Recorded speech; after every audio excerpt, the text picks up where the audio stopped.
Narito na ang balita mula sa GMA Integrated News.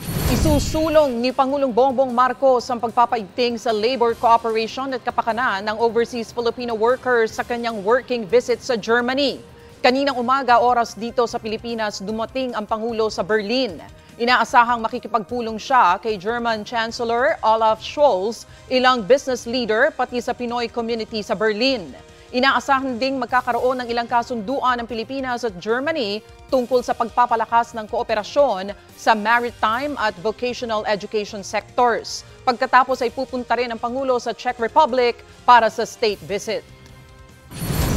Narito naman ang iba pang balitang binabantayan ng GMA Integrated News. Bawas presyo sa mga produktong petrolyo epektibo ngayong araw. Pinay boxers na sina Nesty Petesio at Ira Villegas pasok na sa Paris 2024 Olympics. At ilang bahagi ng Metro Manila posibleng ulanin ngayong Martes. Ilan pampanig ng bansa makararanas ng ulan kahit maalinsangan ang panahon.